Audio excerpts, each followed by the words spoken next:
I am the economics cat, and today we are going to go through this paper, which is from AS and A level, and this is a February-March 2024 paper.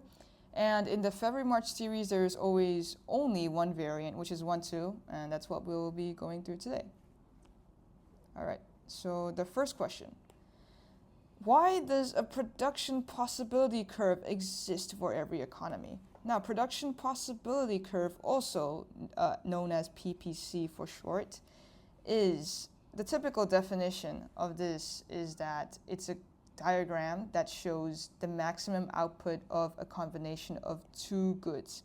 So, for example, this is a production possibility curve right here, and the two axes will each represent one good. So for example, the typical example used, which is what I'm going to use here, it could be anything, but the y-axis could show the quantity of capital goods or the output of capital goods, and the x-axis can show the output of consumer goods. So now any point along this curve, right along the curve, means that the economy is using all of its resources efficiently to produce like the maximum output of a combination of these two goods. Yes, that is basically what it means. But, for example, if the point is inside the curve, like not on the curve, but inside the curve, it means that the economy is not using its resources efficiently. Like maybe some of the factors of production, which are the resources being used, they might not be fully employed, meaning the economy is not producing at its maximum potential, like it should be right here on the curve instead. And the third possible point is a point outside of the curve, and that is impossible because the economy does not have enough resources to produce outside here because its capacity is like limited to on the line and inside the line. All right, so the point outside a curve is not possible. All right, now here's the question: why does the PPC exist for every economy? Now we'll just look through the options first. Now this says that resources are unlimited. Now right off the bat, resources are not limited because resources are actually limited.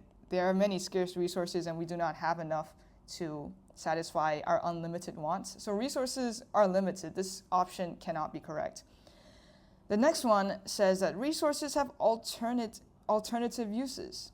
Well, this can be correct because the definition of the PPC states that it shows the maximum output for a combination of two goods for a given amount of resources.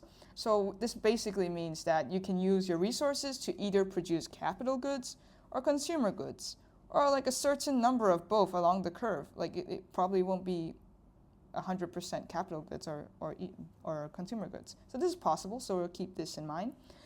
Now some resources can be imported. You know what, this is true, but this is irrelevant to the PPC curve because the PPC curve mainly talks about opportunity cost and its productive capacity, and resources being able to be imported doesn't really link that much to PPCs. So we're just going to cross that out as well. Now some resources may be unemployed, and you know what, this is true. Like I said, if the point is inside the curve, then that means that the factors of production or resources are not being fully employed. If they were, they would be on the point of the curve. But now, does this necessarily explain why it exists for every economy? It's more of like, I would say it's more of a feature or characteristic. So I don't think this really explains why it exists. So B makes the most sense. So we'll be taking B as our option, and that is correct.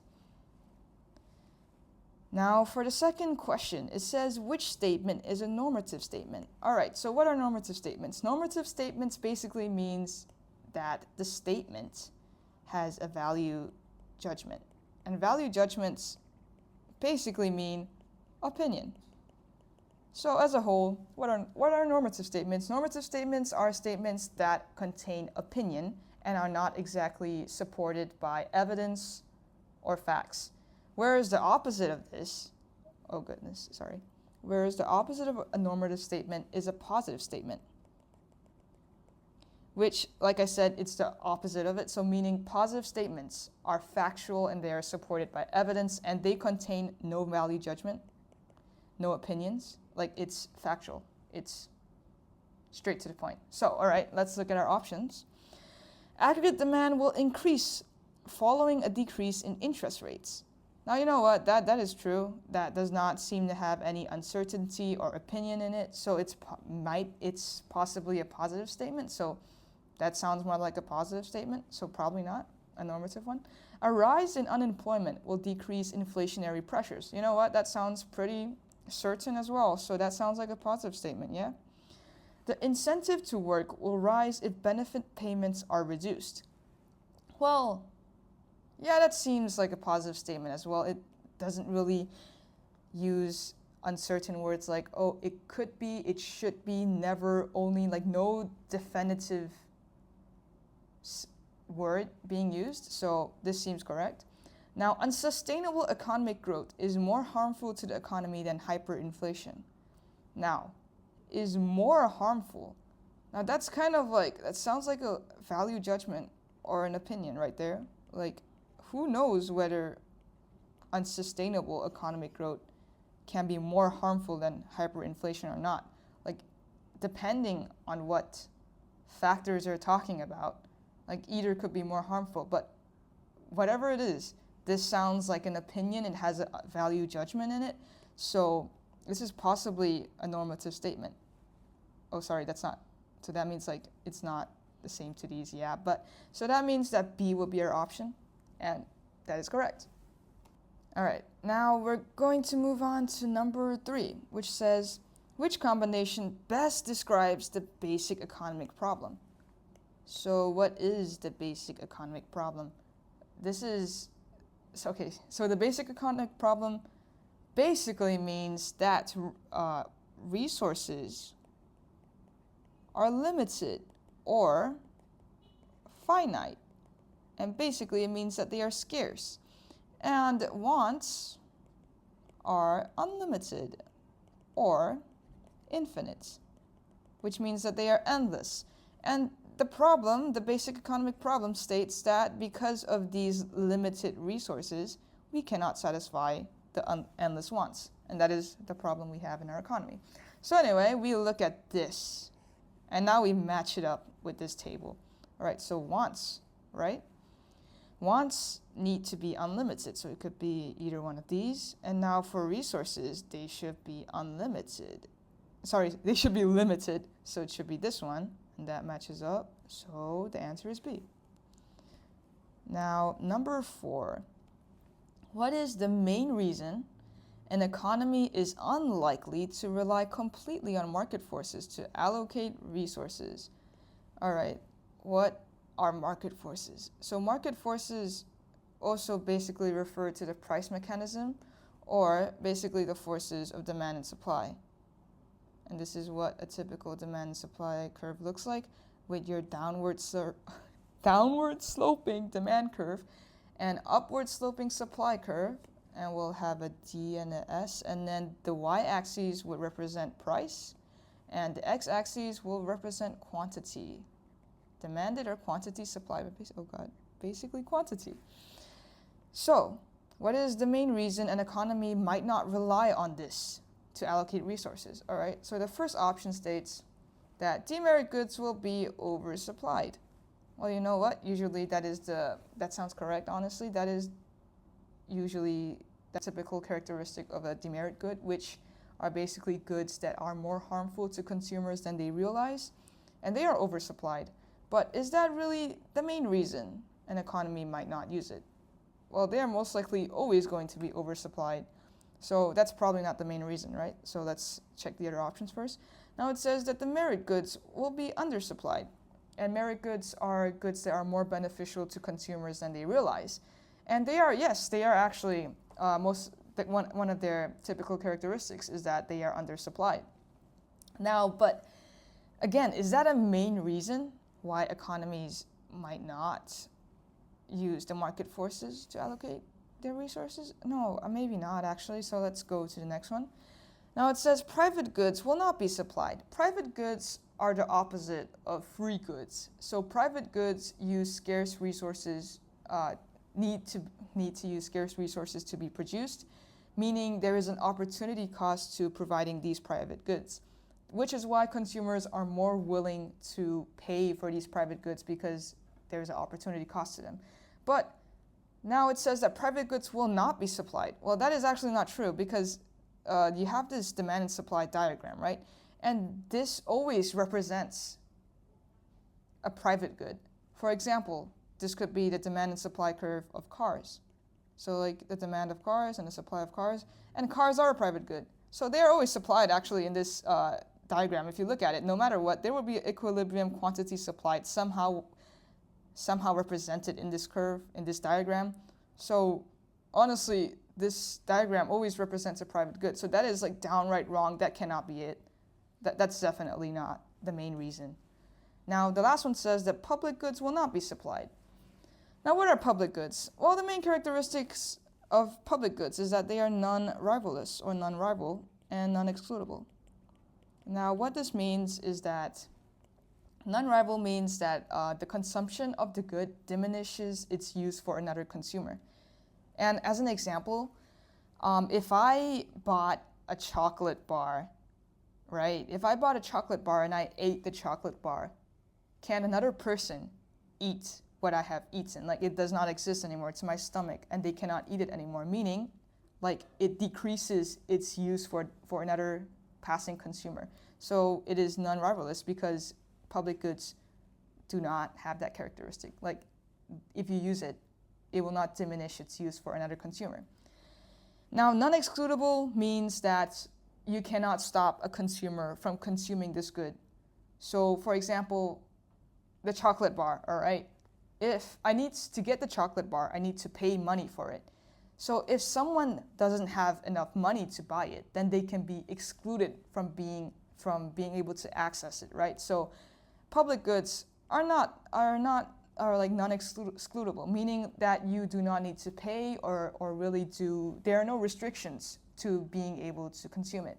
So the typical example of public goods are like street lights, because they are non-rivalous, because like you cannot, if you use its light, it doesn't decrease the amount of light for another person to use. And it's also non-excludable because, well, you can't stop someone from using a street light, right? So public goods are typically not provided by the private sector because you don't get profit from it because of these characteristics. So meaning they are actually not represented on this curve, right? Because you technically cannot put a price on them and get profit out of it because of the free rider problem. So it is the main reason economies cannot rely completely on market forces. Yes, because you cannot represent this on the market force at all. You can't, because you can't pay for it. There's a free rider problem. So therefore, this is our answer. So sorry, it's so messed up. Yeah, but that is your answer.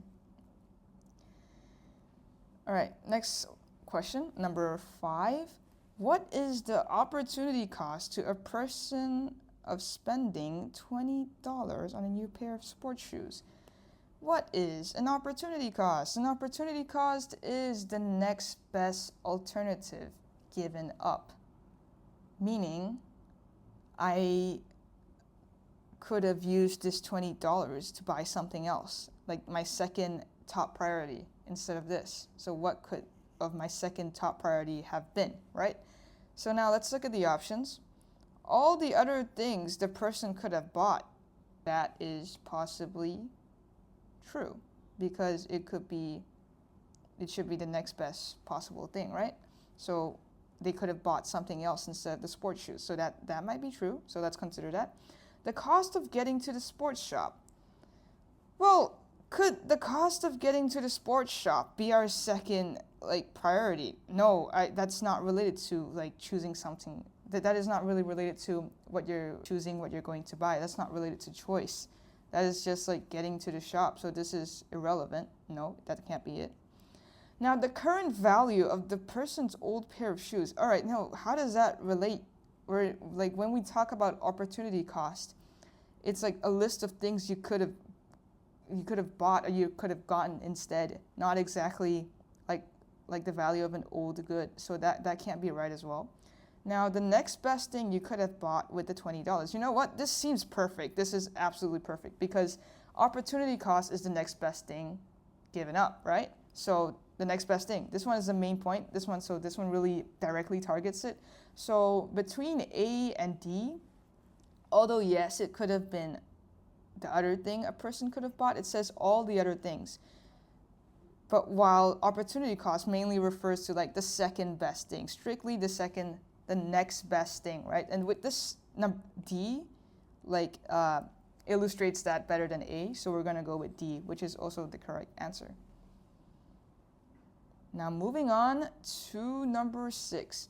What is the definition of effective demand? Well, the definition of effective demand is demand that is supported by the ability to pay. So we will just try to match this definition up with one of these options. Now, demand that is speculative. No. Demand that is supported by the ability to pay. You know what? That's perfect, but let's look at the rest. The relationship between price and quantity demanded. That sounds like the market forces thing, so that can't be it. It's not really related. Total amount demanded by consumers. No. No, because this would be notional demand, which is like the total overall demand for a product, right? And another type of demand that you might want to know, because it's coming to me off the top of my head right now, is derived demand. Just in case, just throwing it out there, which basically means that, for example, labor is derived demand, because you do not directly demand for labor. Like, let's say if this labor produces, let's say, pencils, if the demand for pencils increases, then the demand for labor will increase because you need labor to produce pencils. So derived demand basically means if demand for one thing increases, the demand for this thing will increase.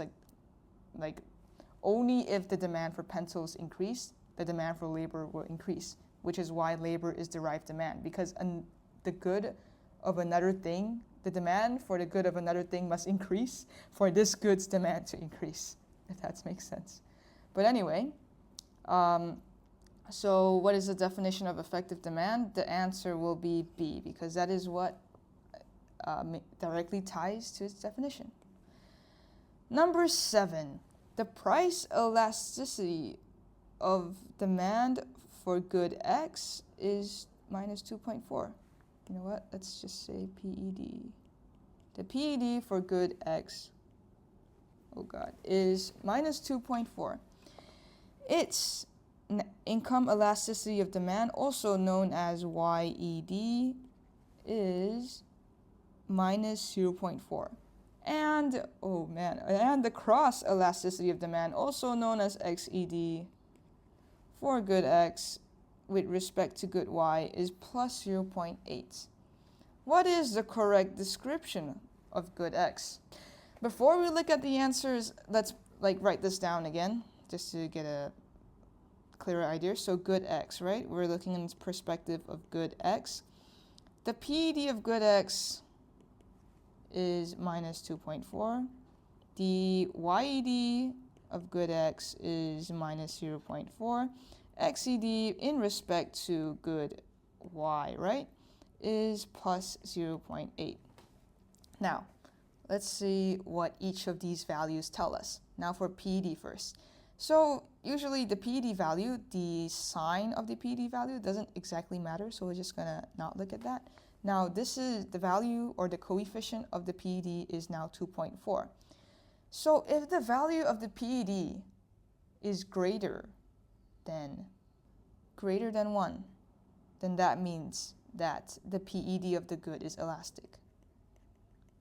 And if it's like less than 1, it will be inelastic. But anyway, whatever it is, this PED value tells us that the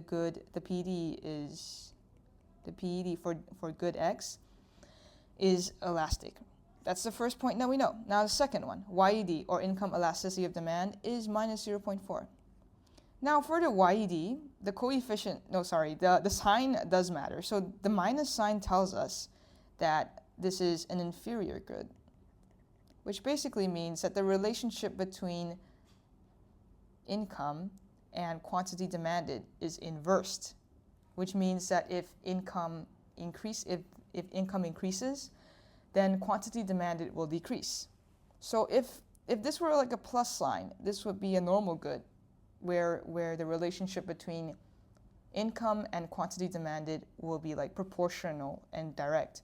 Whereas since it's minus, it's an inferior good. So this is what this value tells us. Now for the last one, XED, cross elasticity of demand, which tells us about the relationship between two different goods, like in this case, good X and good Y.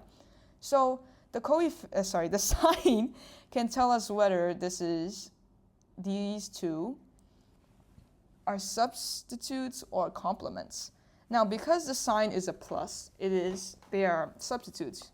So the way I remember this is because I think on YouTube, this might be the Mandela effect, but I think on YouTube, if you subscribe to someone, it's always like a plus button next to it. That's what I think. So therefore, if it's a plus sign, it's a substitute. And if it's a minus sign, it's a complement. That's the way I remember it. But whatever the case, this value tells us that this good is a substitute, right? Now we have these three pieces of information. And what we basically do is just tie that to one of the options. Just find an option that relates to all these three pieces of information. Now let's read. Inferior good, that's correct. Price elastic demand, that's correct. And substitute for good Y. You know what? That's correct. So that's the first one, yes. The answer would be A.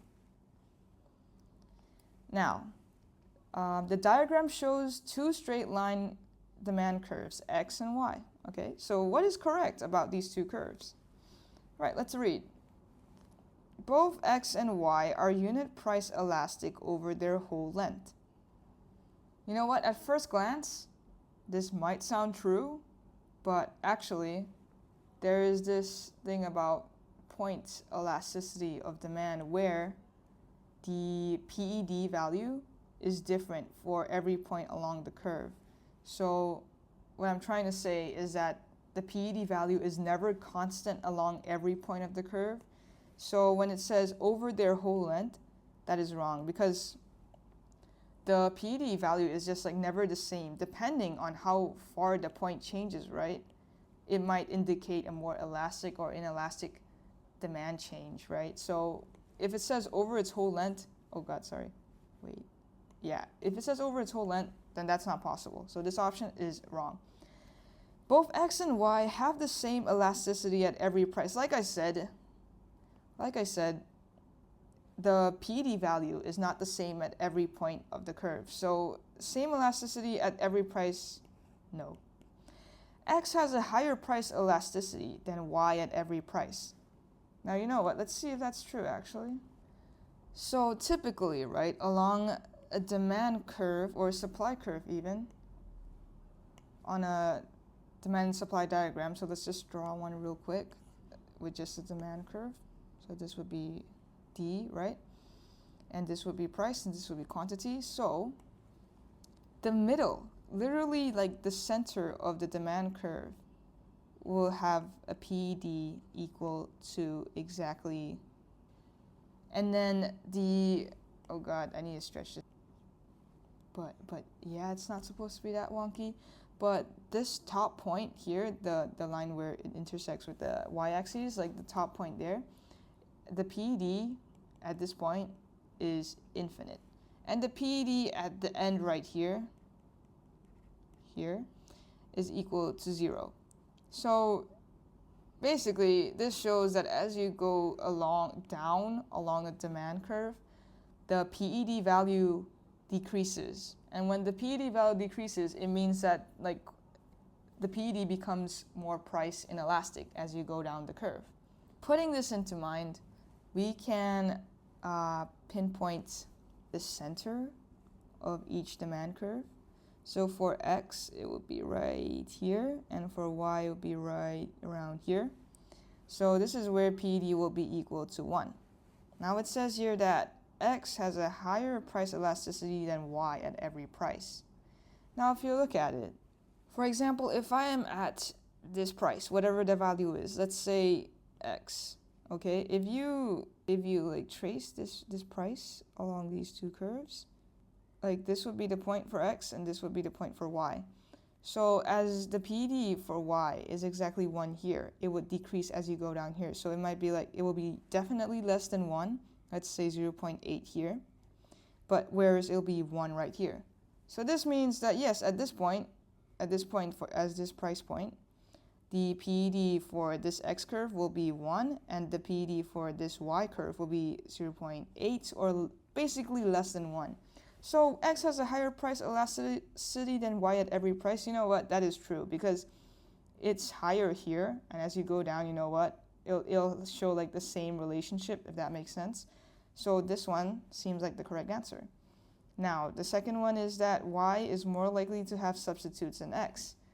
Now, the point about having substitutes is basically a characteristic that kind of determines the PED, right? Oh, so if you have more substitutes, then your PED is likely to be more responsive, therefore more elastic. But if you have less substitutes, then it's more likely to be unresponsive and inelastic. But these two lines are parallel, right? So if you look at it as a graph in a whole, you can't really argue whether it is more inelastic or elastic, because inelastic demand curves will like look like an I or be very steep like this, whereas elastic ones would be like very gentle sloping like this. Whereas since these two are like parallel, you can't really compare that. So as a line as a whole, you can't really say which one is more elastic or inelastic than the other. So this one, you can't really determine this. So therefore, the only correct answer for this is C. Wait, so before we actually move on to the next question, I just wanted to clarify for supply curves. So a supply curve is upward sloping, right? Like this. So this would be, again, this would be P, this would be Q, this would be S. So again, yes, the center of it, like literally the midpoint, all right, the midpoint, yeah. The midpoint of the line will have a PES, because it's supply, so PES equal to 1. And the line that is down here, like the lower you go, the PED, the PES will decrease. So at this point will be PES will equal to 0, and this point PES will equal to infinity. And the way you can remember this is that the point that is like higher up, like here, this point is like higher according to the y-axis value, it will have a higher PES or PED value, meaning like the higher it is, it's more likely to be infinity or closer to infinity. Whereas if it's like lower in terms of the y-axis value, the PES or PED is more likely to be closer to 0. So that's the way I like to remember it, but that is your points of elasticity. Now for the next question. Question number 9, it says that the price elasticity of supply of yogurt is estimated to be plus 1.5. If the demand for your yogurt rises and the price rises by 20%, how much more will be supplied to the market? Right, so the PES or price elasticity of supply tells us the responsiveness of quantity supplied according to a change in price. And the formula for this is a percentage change in quantity over a percentage change in price, which you can also remember as Q over P. That's like the basic formula I remember. So it says that the PES value itself equals to plus 1.5, and that the price percentage change increase is 20%. So this is the information that we have right here. Now the question asks us to find how much more will be supplied to the market. So basically it's asking us for the percentage change in quantity supplied. So to find that value, we can use this formula, right? So good. Oh yeah, PES equals to quantity to percentage change in quantity supplied over percentage change in price. We can use that formula, rearrange it so that Q, or percentage change in quantity supplied, equals to PES multiplied by the percentage change in price. So percentage change in quantity demanded will be plus 1.5 multiplied by 20%, which gives us 30%. Now, what answer is equal to 30%, which is D? So the answer is D. Time for the next question. Butter is a normal good. It is in joint demand with bread and joint supply with buttermilk. The demand for butter increases because of a rise in consumer incomes. So what are the effects of this increase on the prices of bread and buttermilk? Okay, so many pieces of information here. Let's break that down. Butter is a normal good. That kind of correlates to the YED, or income elasticity of demand. It being a normal good means that it has a direct relationship between percentage change in income and percentage change in quantity demanded. So that means that if incomes increase, its quantity demanded for butter will increase, right? So it says down here too that the demand for butter increases because of a rise in consumer incomes, which like checks out with YED. Now it says that butter, right? So butter is the main character. Let's write that up here. So butter is in joint demand with bread. Now joint demand means that if the demand for butter increases, then the demand for bread will also increase because the demand increases together for them. That's why joint, they increase together. This could also be similar to the relationship of complements. And you know what, they might be complements actually, because butter and bread, they go together, right? So complements basically means that the two products go together, like you'll demand them together, because if you buy bread, then you'll probably also buy butter to spread on the bread to eat it together, right? So you consume it together.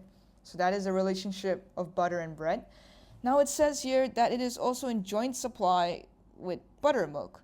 Joint supply with buttermilk. So this means that if the supply of butter increases, the supply of buttermilk will also increase.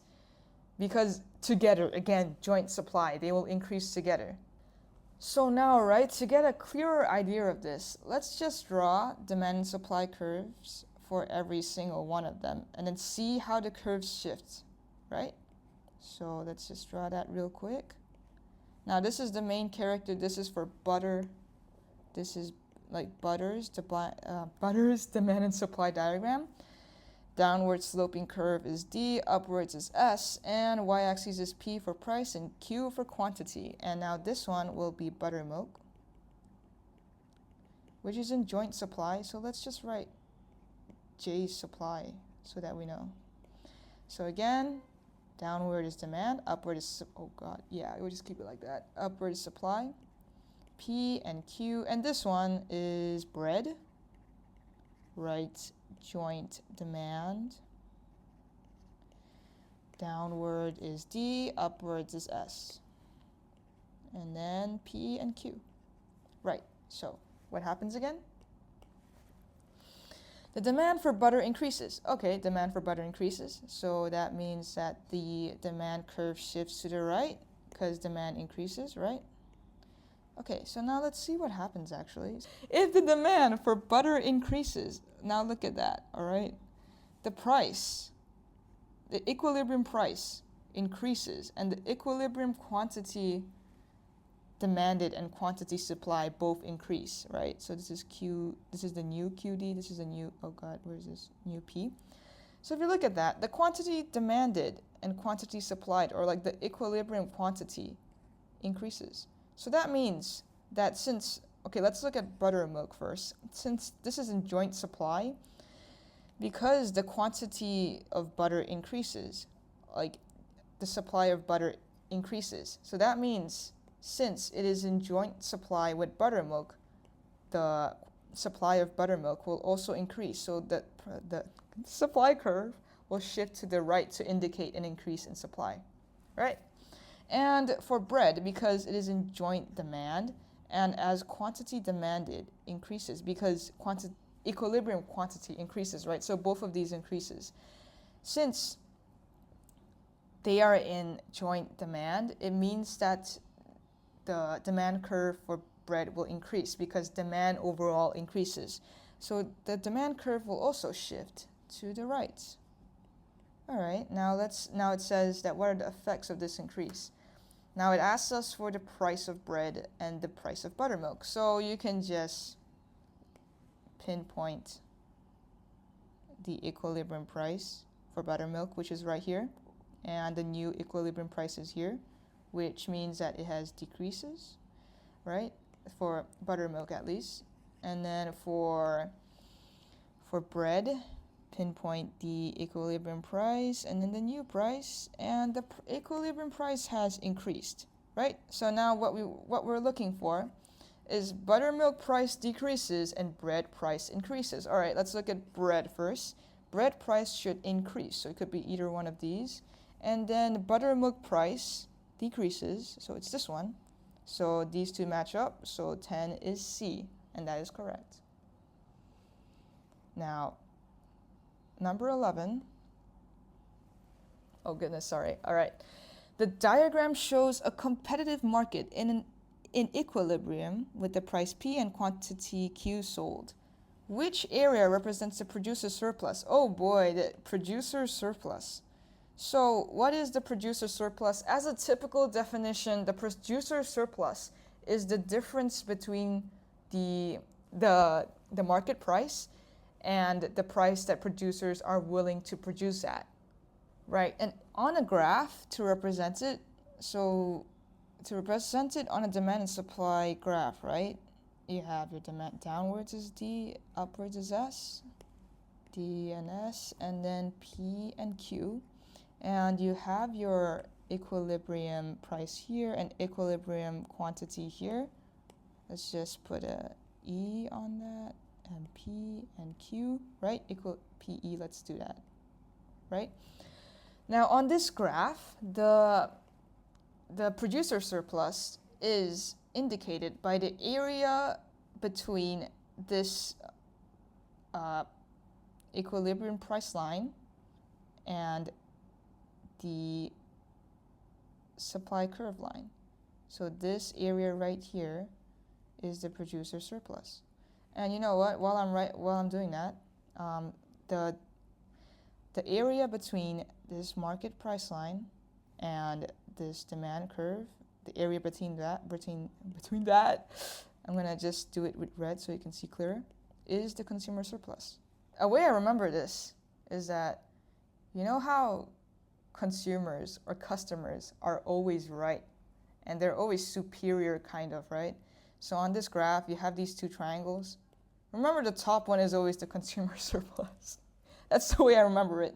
Anyway, if we relate this graph to this one, so here is your market price line and here is your supply curve. So this little area will be your producer surplus, right? So which area represents the producer surplus?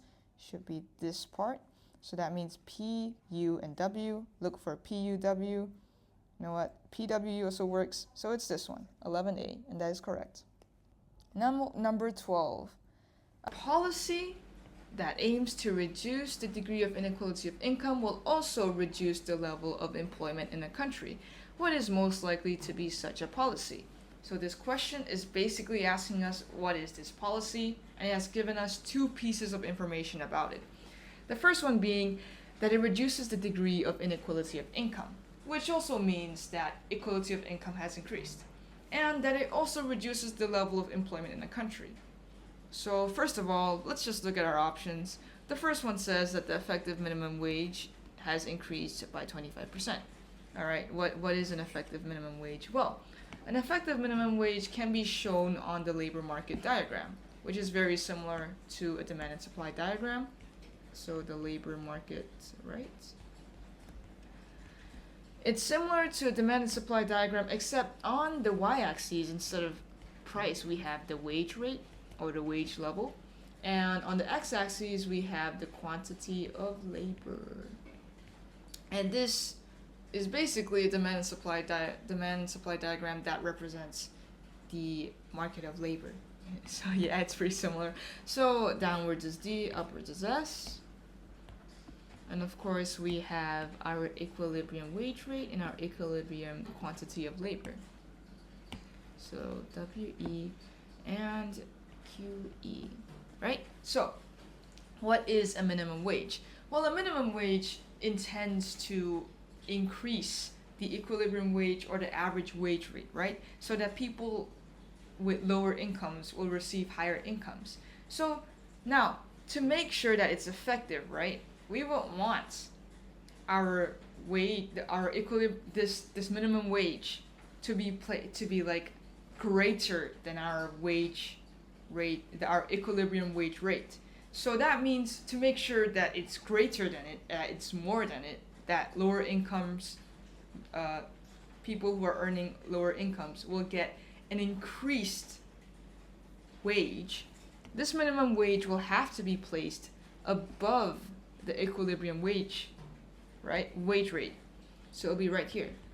Now, all right, that's if it's effective, okay?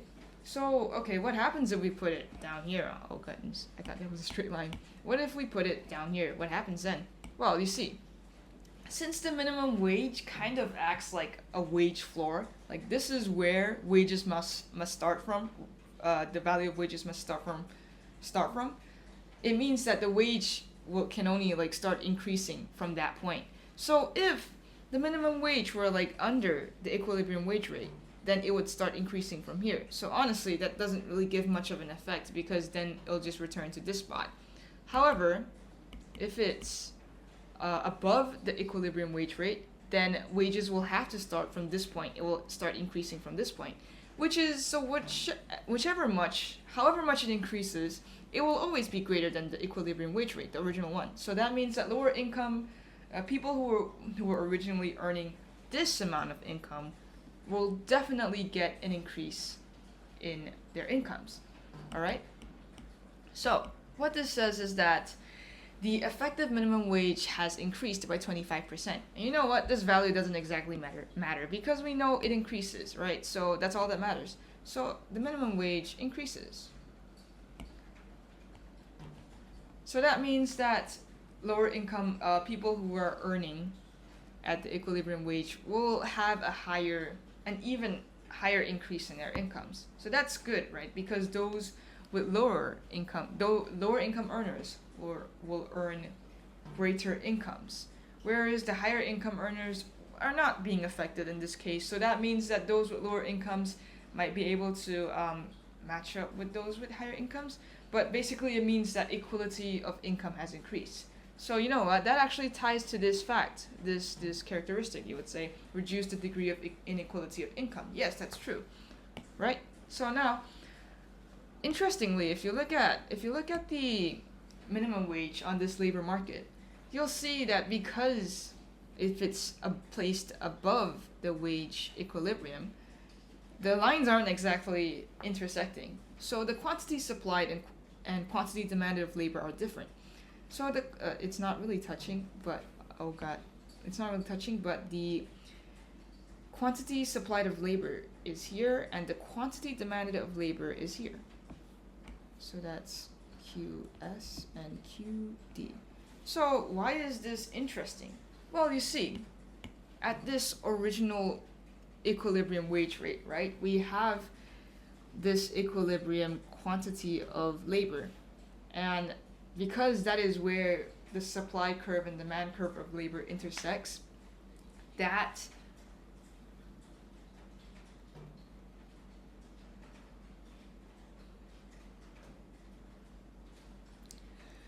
is the amount of being employed. That is the amount of people employed because the demand and the supply matches up. So those who demand labor will probably be employers and private firms, and those who supply labor are basically the people who are labor themselves.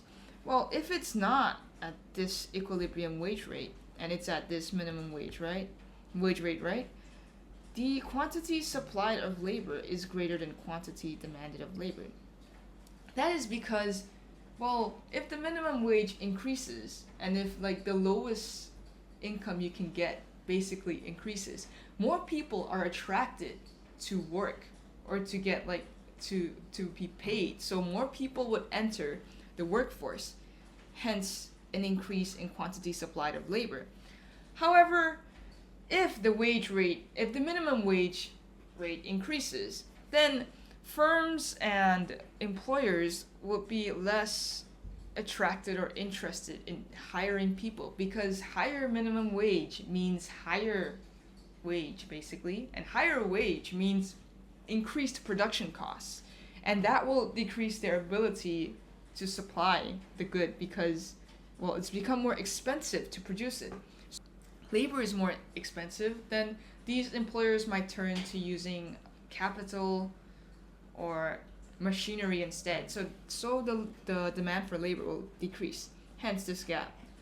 So one important fact about this gap is that this amount right here will basically be basically the quantity demanded for labor, the amount that firms are willing to hire and pay for. This amount, this line only. So the rest who enter the workforce are unemployed, sadly, because the firms only want this much. So starting from this cutoff point, no one is employed, although they want to be. They want to get a job, they can't really get employed. So this surplus represents unemployment, right? So if you compare it to the equilibrium wage rate and the equilibrium quantity of labor, you can say there originally was no unemployment, right? But now that we have a minimum wage up here, this gap, the unemployment, like the number of people who are unemployed has increased. So does it reduce the level of employment in the country? Yes. So this fact also checks out, because if the level of unemployment has increased, that means that the level of employment has decreased, right? So these two facts actually check out. So you know what? We're gonna keep this in mind, and this is most likely the answer. So I'll just erase this now, and we'll look at the other options, all right? Now the second one says, the rate of income tax paid by the lowest band of earners is reduced. So income tax is a tax on income, right? So the greater the income tax, the less the disposable income. So when it says that the rate of income tax paid by the lowest band of earners is reduced, it basically means, well, let's say we have people with low incomes, then people who have like mid-tier incomes, then people with high incomes. So of course each of them will have a certain rate of tax. Let's say the low income people has 2%, and let's say this one has 5% and this one has 10%, right? So it's a progressive taxation system. But anyway, if the rate of income tax paid by the lowest band of earners is reduced, let's say from 2 to 0.5%, then that means that the lowest band of earners will have greater disposable income, because, well, less of their income is being taken as tax. So does this reduce the degree of inequality? Yes, because it increases equality by giving more purchasing power to the lowest earners. However, does it reduce the level of employment? Well, you can't really link it to employment here. It doesn't specifically tie to employment in any way. So it can't be that, honestly. Oh goodness. So the third option says that the government increases the level of subsidies given to producers of some merit goods. So merit goods are goods that are more beneficial to consumers than they realize. So alright, subsidies, right? So subsidies are usually, you can like show the effect of subsidies on a demand and supply diagram. So let's just draw that real quick. So downwards is D, upwards is S, and then you have your price and your quantity. So if the government increases the level of subsidies to merit goods, So this is a merit good. Increases the level of subsidies, right? So subsidies are basically a grant to producers. So basically the government would pay firms to produce more of this merit good. So if the government literally pays them subsidies, that means that the cost of production will fall because the government's kind of paying for it, which means that the supply curve will shift to the right because it's cheaper to produce more. So of course producers will produce more because it's cheaper now. So what's the effect of this? The effect is that the price of merit goods will decrease. So you know what, that makes it more affordable to consumers to buy merit goods. So does it reduce the degree of inequality of income? Well, although it is cheaper to buy a merit good, it only affects merit goods and it doesn't exactly affect income. So it doesn't really directly link to equality of income, and it doesn't really mention or talk about employment at all. So I think it's pretty unrelated. It can't be that. It's not exactly related to the question or the information given. So now the last one. The government provides more goods that are regarded as essential. So this is direct government provision. All right, the government gives you more free stuff that is essential to your life, like maybe food, clothes. So does that reduce the degree of inequality of income? It might reduce poverty, but it doesn't explicitly increase your income. It only gives you stuff, not income or wage. Does it reduce the level of employment in the country? It's not directly tied to that. It's not too specific enough for that. So we'll just go with A, and that is also the correct answer. Now, number 13. What explains the underconsumption of merit goods? Like I said earlier, merit goods are goods that are more beneficial than consumers realize. So what explains the underconsumption of merit goods? So honestly, why do people not consume merit goods enough? Well, in economics, or in terms of terminology, it is because of imperfect information. This means that people do not know enough about the benefits of these merit goods, which is why they don't consume them enough, right? So let's look at the options. The first one says, their value is not fully understood by consumers. You know what? That is actually pretty similar to the meaning of imperfect information. So this could be a possible answer. We'll keep that in mind. They are unproductive goods and services. Okay, that doesn't exactly make sense because the definition of merit goods is that it's more beneficial than consumers realize. And, well, they're not exactly unproductive goods and services. It doesn't really relate, so we'll just cross that out. The third one says they can only be provided by the government. Many merit goods are being provided by private firms as well. Because an example of a merit good could be medicine or food, because that's healthy. So then those are not solely provided by the government. So the key word here is only. So sometimes only meaning they are solely provided by the government. Well, no, they are also provided by private firms. But you know what could possibly be only provided by the government? Public goods, because of their non-rivalous, and because they're non-rival and non-excludable, which prevents them from being able to provide them to get profit from because of the free rider problem. We're not going to get into that, but it does not relate to merit goods, so cross that off as well. Now the last one says they are only provided by private sector businesses. You know, that's just the reverse of this one. Merit goods are also provided by the government, sometimes by direct provision or through them subsidizing these goods. So you know what, these two kind of like inverse of each other, and of course cross that one off too. So this one's the correct answer, A.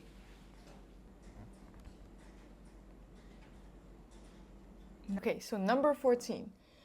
A country uses an income tax under which the first 10,000 of income is tax-free, the next 20,000 is taxed at 20%, and any income above 30,000 is taxed at a top rate of 40%.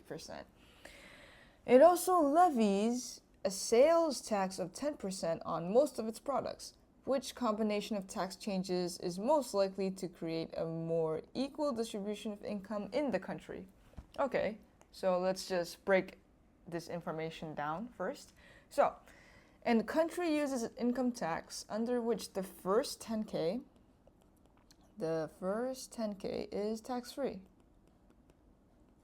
And the next 20K is taxed at 20%. And then oh God, I was supposed to write K, sorry. Okay, 20K, so 20K is taxed at 20%. And any income above 30K plus is taxed at a top rate of 40%. It also levies a sales tax of 10% on most products. Okay, now the question asks, which combination of tax changes is most likely to create a more equal distribution of income?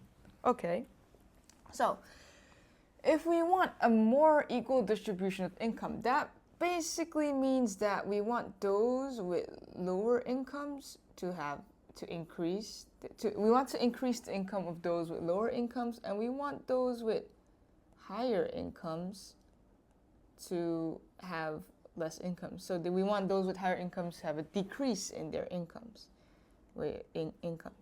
right? So that's what we want to do to increase equality. So let's just look at each factor first. Let's look at income tax first. So if there is a higher tax-free allowance, so meaning, right, the tax-free allowance, let's say maybe from 10K it increases to like 20K. Yeah, let's just say that the tax-free income increases up to 20K. That means that those with lower incomes will have less income, which is being taxed.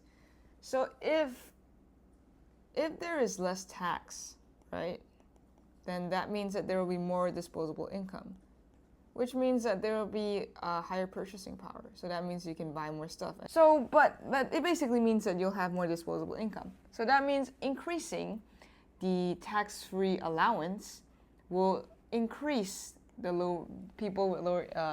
disposable income of those with lower incomes.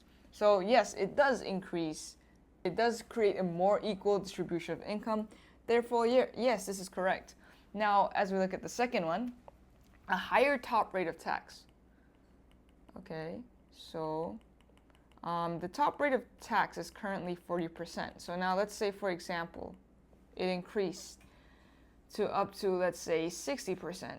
So if the top rate of tax increases, then those with 30K plus income, those with higher incomes, will have a higher rate of tax.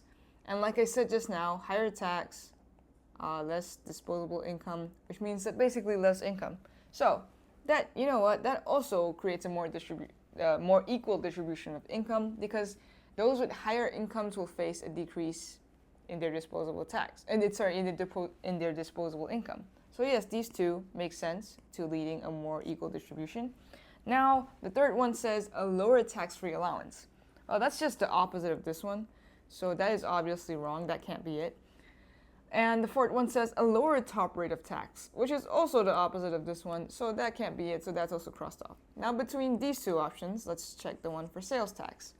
Now, one thing you need to know about sales tax is that sales tax is regressive. Now, what do we mean by sales tax being regressive? So the regressive taxation system basically means that those with lower incomes have to pay a higher percentage or proportion of their income, while a higher proportion compared to those with higher incomes. Now, an example can be, okay, let's say we have person X and person Y. let's say the income of person X is $100, and the income of person Y is $10,000. So of course, obviously, person X is a low income earner, and person Y is a high income earner. So a sales tax is obviously a tax on goods and services, right? Let's say, for example, say pencils, right? So let's say they are both buying pencils, but there is, let's say pencils are originally $5, but due to a sales tax, they have increased to $10. So they have increased by 100%, right? So if person X buys a pencil for $10, right? So 10 over 100 multiplied by 100 would mean that it would take up 10%. Oh man, would take up 10% of person X's income. Okay, 10%. But if person Y buys a pencil for $10, 10 over 10,000 multiplied by 100. Cross that off. This and this. Oh God, that's a 0.1%. So you see, the percentage or proportion of this higher income person or person Y is lower than the proportion of income taken up by this lower income earner or person X. So despite buying the same thing with the same tax implemented on it with the same price, the proportion of income taken up by lower income earners is higher than compared to those with higher income earners, as you can see by these numbers. So that makes it regressive because that makes it a regressive tax system, because regressive tax systems are where lower income earners have to pay a higher proportionate percentage of their income. So this basically means that this is very bad for lower income earners. So if the sales tax increases, that will be worse for lower income earners, meaning it will make it less equal. But if the sales tax decreases, then, well, the impact is not as that much on the lower income earners anymore, so that tries to make it more equal at least. Right, now that we've gotten that down, let's look at the table again. So the first one says a higher rate of sales tax. Now, would that make it a more equal distribution of income? No, because like I said, that would increase the impact on lower income earners. And no, we want to support the lower income earners, right, to make it more equal. So therefore, this is our only option left. And yes, a lower rate of tax does decrease the impact of this proportion percentage thing being taken up by their total income, right? So this does indeed make it more equal. So therefore, the combination is B, and that is the correct answer. All right, let's just erase this part.